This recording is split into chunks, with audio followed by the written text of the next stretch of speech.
So coding எல்லாருமே பார்த்தீங்கன்னா வந்து கோடிங் அப்படின்னா வந்து ஒரு அலர்ஜிக்காக ஃபீல் பண்ணுவாங்க, ரொம்ப டஃப்னு நினைப்பாங்க. எங்கள் இந்த மார்க்கெட்லேயே பார்த்தீங்கன்னா கோடிங்னாவே ஓடுவாங்க. அதுக்கு என்ன காரணம்னு கேட்டிங்கன்னா வந்து நீங்கள் சரியான ஆசான பார்க்கணும்னு மட்டும்தான் அர்த்தங்க. கோடிங்கிறது ரொம்ப ரொம்ப ஈஸிங்க. அந்த கோடிங் பண்ணுறதுக்கு சில டிப்ஸ் அண்ட் ட்ரிக்ஸ் இருக்குங்க. இன்றைக்கி நம்ம என்ன பார்க்க போகிறோம்னா வந்து அந்த 7 டிப்ஸுங்க. ஒரு சூப்பரான ஒரு கோடராக மாறணும், க்ளீனான ஒரு கோடு எழுதணும் அப்படின்னா வந்து இந்த 7 டிப்ஸை வந்து ரெகுலராக நீங்கள் ஃபாலோ பண்ணிங்கன்னா நீங்கள் அடிச்சிட முடியுங்க. அந்த 7 டிப்ஸை இன்றைக்கி நம்ம பார்க்க போகிறோம். நான் உங்களோட Venkat from Wikitechy and KaaShiv InfoTech company. வாங்க வீடியோக்குள்ளே போகலாங்க.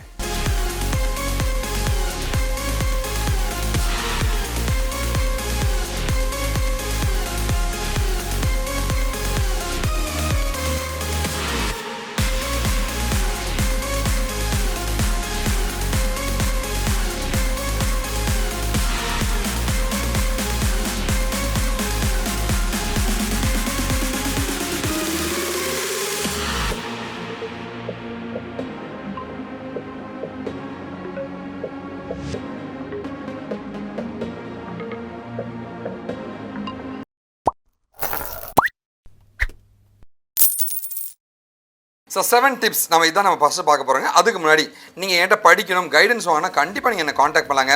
இதோட மெயில் ஐடிங்க, காண்டாக்ட் நம்பர்ஸ் இருக்குங்க. சென்னையில் மதுரவாயில் மட்டும் தான் ஆஃபீஸ் இருக்குங்க. சாக்லேட் வாங்க, ஜாலியாக பேசலாங்க. இது என்னுடைய இன்ஸ்டா அக்கௌண்ட்டு. அந்த ஃபாலோ பட்டன் ப்ரெஸ் பண்ணிட்டு உங்கள் டீட்டெயில்ஸ் நீங்கள் அனுப்பலாங்க. சார் இன்டர்ன்ஷிப் பண்ணணும் சார் அப்படின்னா கண்டிப்பாக பண்ணலாங்க. இதுதான் அந்த லிங்க்குங்க. இந்த லிங்கை டிஸ்கிரிப்ஷன்லேயும் ஃபர்ஸ்ட் கம்பெனியும் கொடுத்துருப்பேங்க. ஸோ கண்டிப்பாக வந்து அந்த லிங்கை கிளிக் பண்ணி நீங்கள் வந்து இன்டர்ன்ஷிப்பில் நீங்கள் கிட்ட கம்பெனியில் பண்ணலாங்க. ஓகேவா? சரி, ஓகே. ஸோ இந்த சேனலை யாராவது சப்ஸ்கிரைப் பண்ணலாம், நீங்கள் என்ன பண்ணணும்? கண்டிப்பாக சப்போர்ட் பண்ணுங்கள், சப்ஸ்கிரைப் பண்ணிக்க, அந்த மறக்காமல் அந்த பெல் பட்டனையும் ப்ரெஸ் பண்ணுங்க. சரியா? ஓகே. ஃபர்ஸ்ட் பார்த்தீங்கன்னா வந்து டிஸ்கிரிப்டிவ் நேம்ஸுங்க.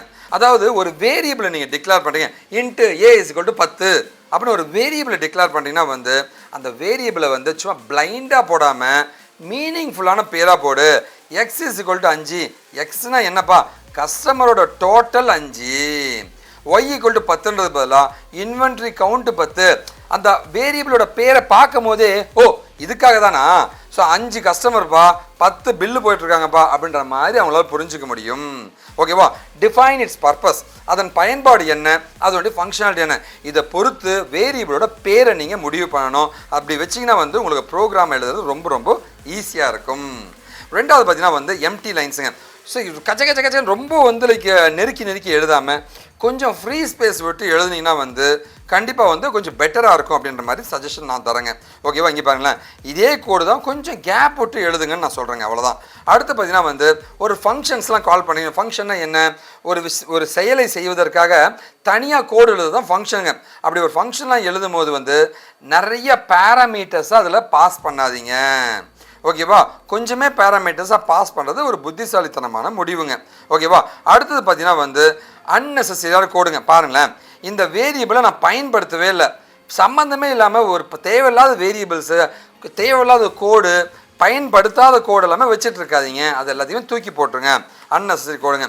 கம்போஸ் குட் கமெண்ட்ஸுங்க. அதாவது நம்ம கோடு எழுதும் போது பார்த்தீங்கன்னா ரொம்ப ரொம்ப இம்பார்ட்டன்ட் என்ன தெரியுமா? நமக்கு பின்னாடி வரவங்க வந்து அந்த கோடை புரிஞ்சுக்கணுங்க. இல்லை சார், இப்போ ஒரு கோடு எழுதியிருக்கேன், அந்த கோடு ஒரு 2 மாதம் கழிச்சு நமக்கே புரியாதுங்க. அப்போ அந்த அங்கே கமெண்ட்லாம் கொடுத்து இதான் கமெண்ட்னா வந்து சம் இன்ஸ்ட்ரக்ஷன். இந்த கமெண்ட்லாம் நீங்கள் கொடுத்து வச்சுருந்தீங்கன்னா வந்து ஆட்டோமேட்டிக் ஓகே இந்த கோடு இதெல்லாம் பண்ணியிருக்கு, இந்த கோடு இந்த கிளைண்ட்டுக்காக பண்ணியிருக்கு, இந்த கோடு இந்த ப்ராஜெக்டாக பண்ணுற மாதிரி உங்களுக்கு ஒரு ஐடியா இருக்குங்க. அடுத்து பார்த்தீங்கன்னா வந்து நேமிங் கன்வென்ஷனுங்க. நம்ம எழுதும் பொழுது ஒரு வேரியபிள்லாம் எழுதும் போது ஒரு குறிப்பிட்ட கரெக்டான பேரில் எழுதணுங்க. அந்த ஸ்டாண்டர்டை ஃபாலோ பண்ணுங்கள். ஓகேவா? இப்போ ஃபார் எக்ஸாம்பிள் ஒரு டெக்ஸ்ட் பாக்ஸ்லாம் போகிறோன்னு வச்சுக்கோங்க, txt_login name, txt_user name, txt_password அப்படின்னு நேமிங் கன்வென்ஷன் பண்ணுவாங்க. ஓகேவா? எதை எழுதினாலுமே வந்து ஒரு ஸ்டாண்டர்டான ஃபாலோ பண்ணிங்கன்னா நல்லதுங்க. பாருங்களேன், ஒரு ப்ரைவேட் அண்ட் ப்ரொடெக்டட் வேரியபிளை எழுதுறதா இருந்தால் இவங்க என்ன சொல்கிறாங்கன்னா வந்து ஆரம்பத்தில் ஒரு அண்டர்ஸ்கோர் போட்டால் அது ப்ரைவேட் வித் ப்ரொடெக்டட் வேரியபிள். நார்மலாக எழுதணுன்னா வந்து அது பப்ளிக் வேரியபிளுங்க. அதே வந்து I_, திரும்ப ஒரு அண்டர்ஸ்கோர் கேபிட்டல்ஸை எழுதுனா வந்து கான்ஸ்டன்ட் வேல்யூஸ்னு அர்த்தமா. இந்த மாதிரி வந்து இதுக்கு இப்படி எழுதணும், அதுக்கு இப்படி எழுதணும் அப்படின்ற மாதிரி நேமிங் கன்வென்ஷனை ஃபாலோ பண்ணி எழுதுறது ரொம்ப ரொம்ப நல்லதுங்க. அண்ட் சிம்பிளிஃபைட் அண்ட் எஃபெக்டிவ் கோடுங்க. சார் நீங்கள் பெரிய கோடு எழுதுறதை விட அது எஃபெக்டிவாக நீங்கள் எப்படி எழுத முடியுதுன்னு பாருங்கள். ஆப்டிமைஸ்டு கோடு வந்து ரொம்ப ரொம்ப இம்பார்ட்டன்ட். ஒரு ப்ரொஃபஷனல் டெவலப்பர்ஸ் எப்படி இருப்பாங்கன்னா ஆப்டிமைஸ் கோடு எழுதுவாங்க. அந்த மாதிரி எழுதிங்கன்னா கண்டிப்பாக வந்து நீங்கள் ஒரு செம்ம கெத்தான ஒரு கோடராக மாற முடியுங்க. அண்ட் உங்களுக்கு என்ன கைடன்ஸ் நீங்கள் காண்டாக்ட் பண்ணலாங்க. சார் நான் கோர்ஸ்லாம் படிக்கணும் சார், நிறைய படிக்கணும் ஆசைப்பட்றேன் சார், ஐடிக்குள் நுழையணும், லட்சக்கணக்கில் சம்பாதிக்கணும்னு நினச்சின்னா கண்டிப்பாக நீங்கள் என்னை காண்டாக்ட் பண்ணலாம். இது எல்லாமே நான் நடத்துகிற கோர்சஸுங்க. கண்டிப்பாக வந்து நீங்கள் எப்போ வேணால் எனக்கு கைடன்ஸ் வாங்கிக்கலாங்க. ஓகேவா?